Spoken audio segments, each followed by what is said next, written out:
Hello everyone, welcome to the Market Outlook Midweek. Gaurang Shaya from Geojit Financial Services, and as I speak to you, after a day off yesterday, markets opened up with a positive bias this morning.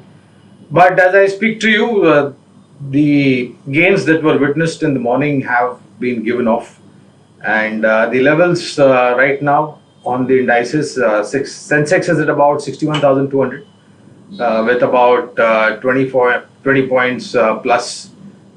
Nifty is trading at about 18,215, 17 points up. And Nifty Bank, which is a star performer, has made an all-time high. And the levels are 41,780 with gains of about 100 points. Now, it was only prudent to expect a little bit of profit booking after the gains that we've seen from the Muhurat Trading up until this morning. I think it's given to the markets with the kind of gains that we've seen over the last maybe about 10 odd days. So nothing serious, nothing alarming, but routine profit booking can be witnessed maybe today, tomorrow, and possibly after seeing some consolidation, we could again see a little bit of up move on the market. So for all those short to medium term traders, try to book profits if you can, or if you have put your stop losses in place, try to increase your stop losses to maximize your gains. And for long term investors, I think this market has rewarded for all those investors who invest in the market from a long term point of view. And our advice every time that we interact with you all has been that you need to have a little bit of longish time horizon, just in case if you are looking for meaningful gains from your investments in the stock market. So we expect the markets to continue the momentum, but a word of cautious is always necessary given the fact that we are very close to the all-time highs on the Sensex and Nifty.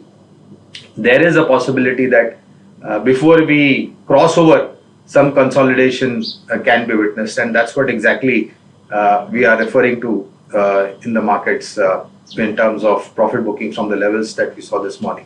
So nothing really scary, in fact, but a routine profit booking can be witnessed.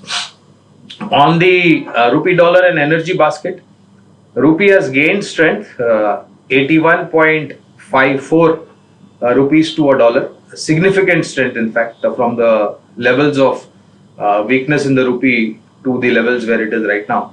I think there is tremendous amount of credible strength in the rupee against the dollar. On the energy basket, some downtick.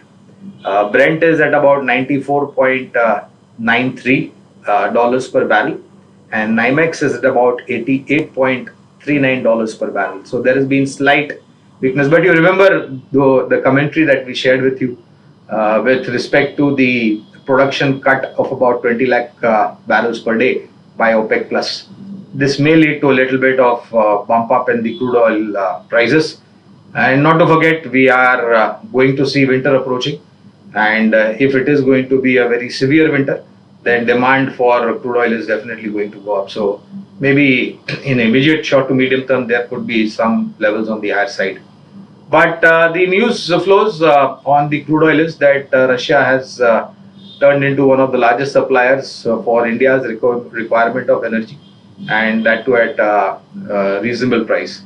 So as long as India can secure its energy requirement at reasonable price, I think we are in a safe zone. On the earnings front, we are virtually at the fag end of the second quarter earning this financial year. And whatever we've seen up till now, I think it is in front of us. And the good part is that there are no larger black spots, but definitely some green shoots are visible. And with the summation of the Q2 earnings this financial year, our sense is that the third and the fourth quarter can be better, can have a better shade, and there could be further re-rating upwards of certain sectors and stocks given the performance that we witnessed in the second quarter.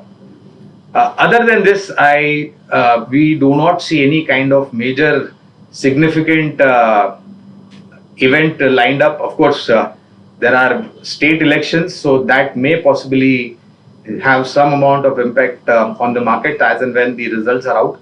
But in case if there is any disappointment, then and if the markets react to that, then I think that's going to be an opportunity to again nibble into some value buying in some fundamentally sound stocks. So last time, friends, if you recollect, we had shared two investment ideas from public sector bank. One was State Bank of India, the other one was Canara Bank. Again, State Bank of India, we saw the numbers over the weekend. Great set of numbers, and I think there is definitely some re-rating waiting to happen in the public sector bank universe, which otherwise compared to the private sector banks have been, not equal performer, if I can use that word. So this time around, we have tried to identify some investment ideas. This is now from the IT sector, which is, of course, not many people want to venture out into the IT sector, but not looking at short to medium term pain that is there in the IT sector with respect to earnings. And mind you, the second quarter earnings, I think barring Wipro, rest of the names have given inline performance in terms of earnings. So maybe the third and the fourth quarter could possibly help catch up the earnings for IT sector. And with that perspective, two investment ideas from the IT universe.